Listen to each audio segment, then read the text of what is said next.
Hello, everyone. I'm Dr. Manighalam. I'm an occupational and environmental medicine physician, also recently board certified in lifestyle medicine.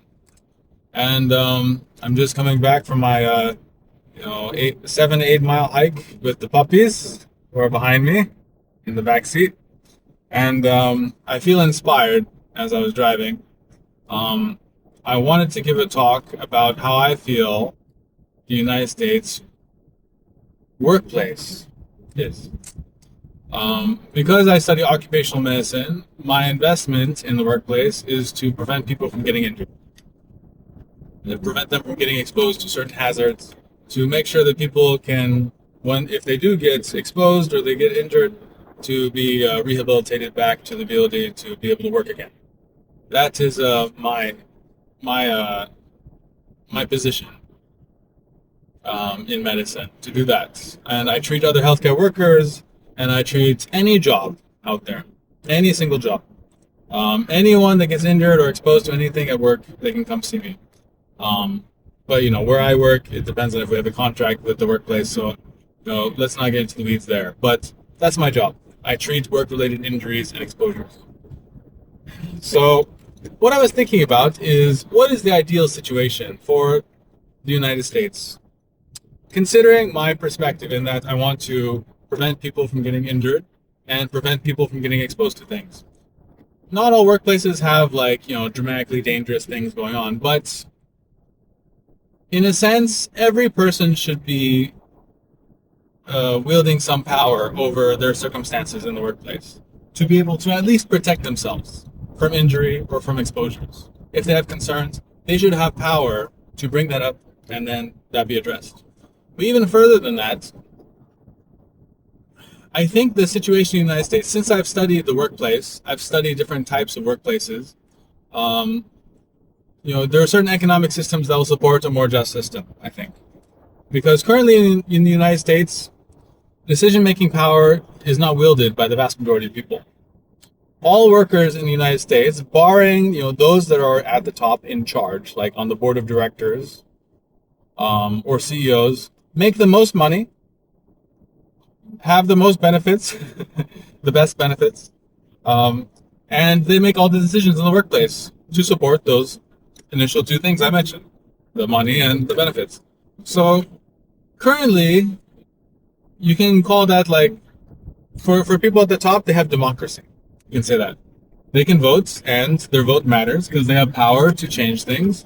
All their votes are, considered valuable, and that contributes to change in the workplace. But the vast majority of workers do not. Like someone that works at, for example, McDonald's, right? The lowest paid worker, person at the drive-through, they don't vote on policies for McDonald's as a whole. They have no voting power. They are dictated to, and then that dictator will dictate the policy, and that policy will control the worker.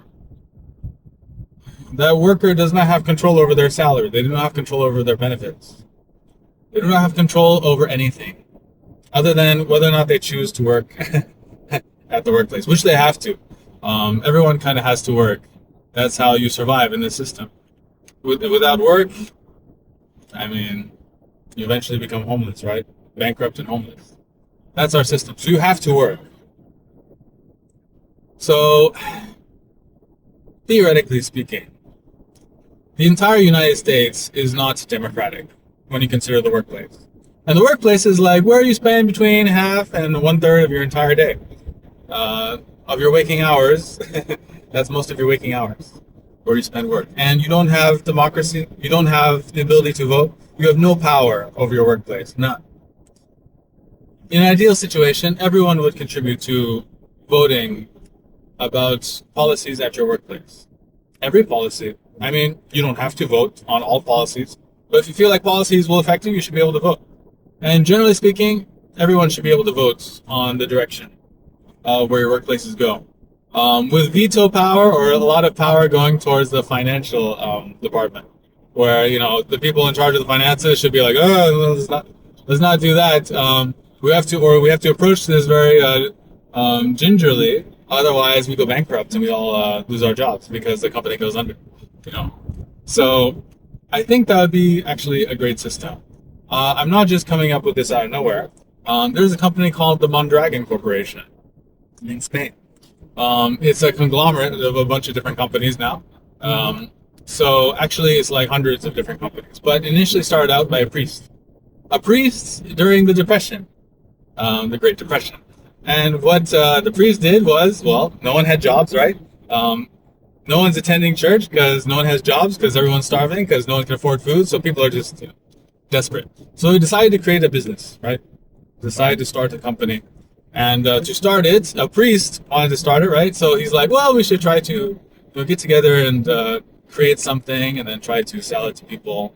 And then we get money and we distribute it evenly. But the priest didn't feel like he should have a lot of power because like God is the ultimate power, right?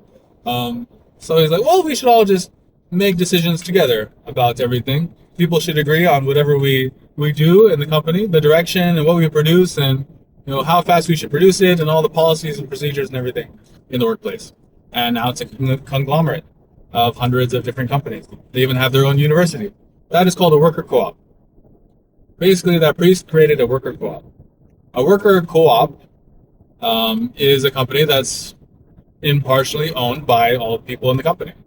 And therefore, people have power to vote on policies in the workplace. People have power to change things in the workplace. So the benefits of having that system and I think it should apply for every company, because that is basically just democracy.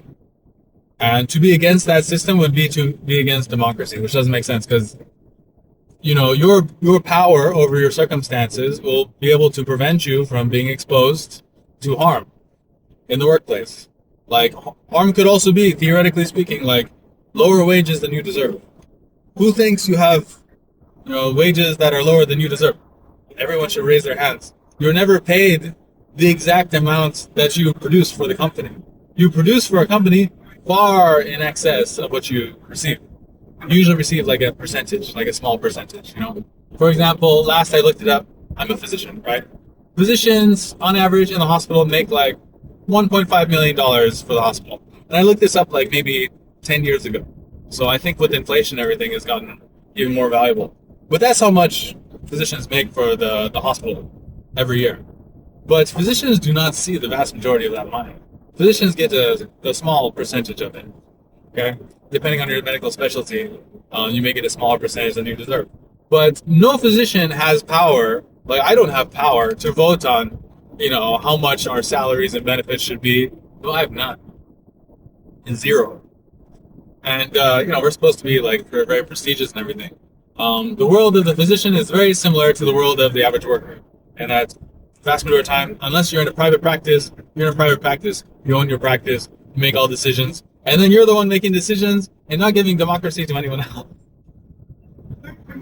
So the system is pretty ripe for potential corruption. That whoever's in charge, of course, they're going to try to siphon more resources from the company for themselves and make the system work for themselves better than for other people. So, unfortunately, that's the United States. We have so many people that are living in a state where it's not very sustainable. You have to work 2 jobs, 3 jobs just to survive. And that should never be the case. You should just have one job.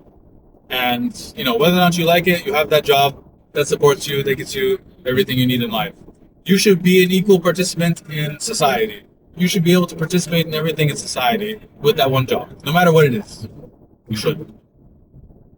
And you should have power over your workplace to make that happen. That should be it. Corporations will focus on other things rather than giving people money and wages. They will focus on marketing. They'll focus on sales. They'll focus on expansion, buying a new building, a new wing of a building, or trying to create more branches across the United States. All those things are good, but those can be at the cost of the employees, the average employee.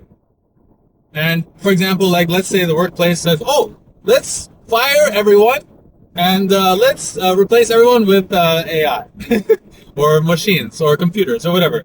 We'll replace everyone with one person with a computer, right?" which has happened in history. That happens all the time, especially in tech nowadays.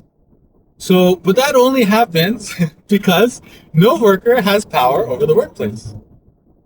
If you had power over the workplace, of course, that would be up to a vote, and you'd be like, I don't think we should do that because I'll be out of a job, and it's not good for me, and it's not good for anyone else. It's only good for the people at the top that will get more money from this more efficient process. But at the expense of all the people, that work, right? All the people that are working and are affected by that process, the new process. So the ability to vote in the workplace is how you get equality. That's how you get economic justice in the United States. That's how you fix the rich and poor problem. In the Mondragon Corporation, all the employees vote on the highest and lowest paid workers ratio. They vote on that ratio. They vote on what it is, and usually it's between like 7 and 10 to 1, right? So the highest paid worker will be paid between 7 and 10 times that of the lowest paid worker, right? Because of course, there are people that should be paid more than others, right? Because the nature of the work is more difficult or requires a lot more investment, a lot more education, a lot more risk. So sure, yeah, if you're willing to, put in all that effort to make yourself that important in a company, sure, you should make more. But in the United States, guess, what do you think the ratio is for the lowest and highest paid worker? Guess, what do you think? Take a guess right now. Is it 1 to 10? Is it 1 to 20? 1 to 100? 1 to 1,000? Yeah, it's more of like 1 to 300 and 1 to 1,000 in the most successful workplaces, like Amazon and things. The CEOs make like $1 jillion, and the average worker, the lowest paid worker makes like minimum wage. So yeah, that's what we have in the United States: incredible inequality. But that's just because the lowest paid workers don't have a say on all policies and procedures in a company. So that would fix it. You say, okay, I vote 1 to 10 ratio or 1 to 7 or whatever. That way, the highest paid worker, if they want a raise, they have to give a raise to all the lowest paid workers. Inequality fixed. Done. You don't have to worry about being paid too little in your workplace anymore. Nice, huh? I thought it was a good idea. You just need people in charge at the top, in your in the political system, like in the executive branch and in Congress, to vote on those policies, to force all companies to give employees the right to vote, and to train all employees on how that process works, and also to train them on how the company works, so that people will know how the company works, and they can make educated decisions on what they want to vote for or propose policies to vote on. So I think that is very important. And that's my thought process. That's kind of what I wanted to talk about. And I think that change would be an extremely dramatic change for the United States. It would solve so many issues, I think. I mean, probably the vast majority of issues that people are really concerned about economically, like not making too much money, not being able to afford what's out there in the world, not being able to participate in society, all because of just you don't have power over your workplace. So you don't have democracy. No one does. Unless you're at the top of your company. Then you have democracy to vote on who's the president and people in Congress and in House of Representatives and in your workplace. You have a power to vote on what happens at your workplace. But the vast majority of people, like 99% of people, do not. 99% of people do not have democracy. You just can vote on, the president. You can vote on Congress, You can vote on whoever is there to represent you. But in the workplace, nothing. You have nothing. You just receive orders. You receive policies. That's it. You don't have a say. So that is the big issue, I think, that could potentially be remedied. So I gotta go. I gotta get gas. But it was a pleasure chatting with you all. I wish you the best. Have a good day. And, let me know if you like what I said. If you want to critique it, let me know all your opinions and everything. I want to hear it. But I'll chat with you next time. And let me know if you want to know, listen to more or see more videos from me. Okay. Again, my name is Dr. Matthew Manighalam, and tuning out. Bye, puppies. Say bye, Lulu. Say bye. That's Lulu. Oh, my lovely baby angel. All right, bye.